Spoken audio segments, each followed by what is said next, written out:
Kilo Kakrachhari 53 আর সাব্রুম ভারত। আপনি যদি যান তাহলে অবশ্যই বামে যাইতে হবে। বাংলাদেশ ভারত মৈত্রী সেতু, এটি হচ্ছে মৈত্রী সেতুর যে ভবনগুলো সেগুলো তৈরি হচ্ছে।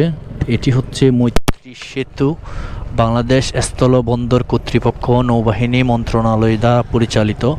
এবং ওই দিক দিয়ে সম্ভবত বাইককে বেশি দূর নেওয়া যাবে না, ভিডিও করা সম্ভবত যাবে না। যত দূর যাইতে পারি আমরা যাব। এটি হচ্ছে আন্তর্জাতিক প্যাসেঞ্জার টার্মিনাল। এদিক দিয়ে হচ্ছে ভারত, এদিক দিয়ে হচ্ছে রামগড়।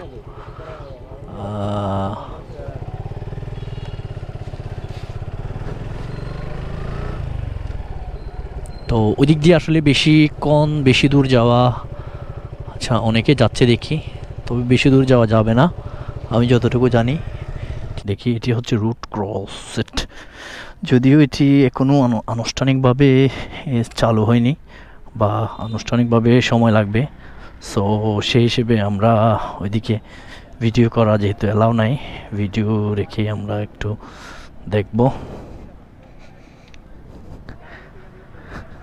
ওই দিক দিয়ে যাওয়া যাবে না ভাইয়া, ওই দিক দিয়ে ওইটুকু পর্যন্ত আর কি না? আচ্ছা, এগুলো তো চালু হতে অনেক সময় লাগবে মনে হয় আরও। এমনি তো রোডের কাজ ক্লিয়ার মনে হয়। আচ্ছা, এদিকে ইন্ডিয়ার কোন কোন জায়গা পড়েছে? সামনে ওইটা হচ্ছে সাবরুম বাজার। সাবরুম, তারপর হলো এলাকাটা হলো যে ত্রিপুরা। ত্রিপুরা, আচ্ছা আচ্ছা। এটি হচ্ছে ইন্ডিয়া ইন্দো বাংলা ব্রিজ এবং পাশে ইন্ডিয়া এবং আমরা বাংলাদেশে আছি। এখান থেকে ইন্ডিয়া মাত্র 1 মিনিট ওই দেখা যাচ্ছে, কিন্তু যেতে পারতেছি না। আসো। তো আমরা ব্রিজটা দেখলাম, মৈত্রী সেতুর সেই ব্রিজটা দেখে আমরা সামনের দিকে দিয়ে যাব।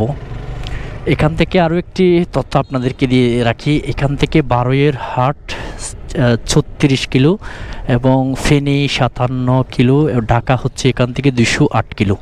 আপনি এখানে এদিক দিয়ে ঢাকা চলে যেতে পারবেন 208 কিলো।